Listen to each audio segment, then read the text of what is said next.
Good morning সবাইকে। আর আজকে রাতে খুব ভালো ঘুম হয়েছে, আমার চোখ মুখ খুলে গেছে, সেটা দেখেই তোমরা বুঝতেই পারবে।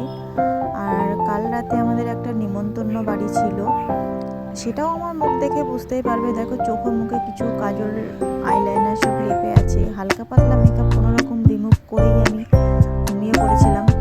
আর কাল সারাদিন প্রচণ্ড কাজের চাপও গেছিলো, ওই জন্য তাড়াতাড়ি ঘুমিয়ে গেছিলাম। তো যাই হোক, একটা সুন্দর ঘুম হয়ে গেছে, পরের দিন সকালটাও আমার খুবই সুন্দর হলো।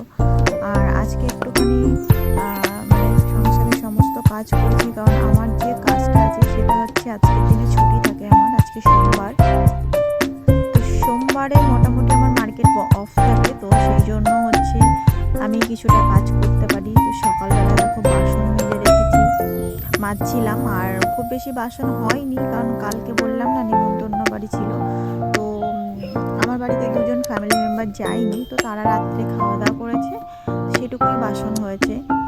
আর হচ্ছে কি যে আমার যে কাজের মেয়েটা তাকেও আমি ছাড়িয়ে দিয়েছি, মানে একটু প্রবলেমের জন্য ছাড়িয়ে দিয়েছি। তো কাজগুলো আজকের থেকে আমার সব নিজেই করতে হবে। সকাল থেকে আমার খুব ব্যস্ত থাকে, কারণ আমার হাজব্যান্ড অফিসে যায়, ওই টাইমটাতে ফুল রেডি করে দিতে হয় ওকে, মানে সব কিছু সামনে দিতে হয়। তো এই জন্য ছাত্র শরবত খেয়ে চলে যাচ্ছে সকালবেলা, কিন্তু ওর দুপুরের টিফিনটা আমাকে বানিয়ে দিতে হয়। তো ওর দুপুরের টিফিন সব বানিয়ে দিয়েছি। দেওয়ার পর আমার হচ্ছে আমার মেয়েকে ঘুম থেকে তুলেছি। আর মেয়েকে ঘুম থেকে তোলার পর আমার অনেকটা সময় তাকে দিতে হয়, কারণ সে একটুখানি ঝামেলা করে, কান্নাকাটি করে, সমস্ত বাচ্চারাই ওরকমই করে। তো ও ছোটোবেলায় খুব একটা ঝামেলা করতো না, এখন রিসেন্টলি এরকম করছে, ঘুম থেকে উঠে কান্নাকাটি করছে। ওকে কিছুটা থামিয়ে তারপর ওর সকালের খাবারটা দিয়ে খাইয়ে একটুখানি আমার শাশুড়ি মাকে বললাম ধরতে, আর আমি একটুখানি কাজ টাজগুলো গুছিয়ে নিই। আর ওইদিকে আমার হাজব্যান্ড অফিসে চলে গেছিলো, ও চলে যাওয়ার পর আমাদের ঘরটা সব আমি বাসি বিছান কাতার, অ্যাকচুয়ালি ও চলে যাওয়ার পর না, ওর আগেই আমি বাসি বিছান কাতাগুলো তুলে ঘরটা ঝাড় দিয়ে দিই। আর এই ঘরটা হচ্ছে আমার শ্বশুর শাশুড়ির ঘর, ওনারা হচ্ছে শ্বশুর একটুখানি দেরিতে ঘুম থেকে ওঠাতে, তারপরে আমি ওনার ঘরটা ঝাঁটপাট দিয়ে দিয়েছিলাম।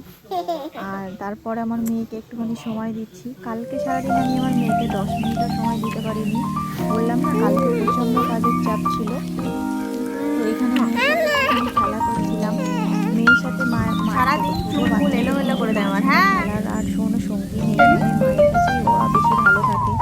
সময় যদি দিতে না পারি কতটা খারাপ লাগে, আমার তো ভীষণই খারাপ লাগে, কিন্তু কি করব, সময়ের সঙ্গে দৌড়ে পারি না।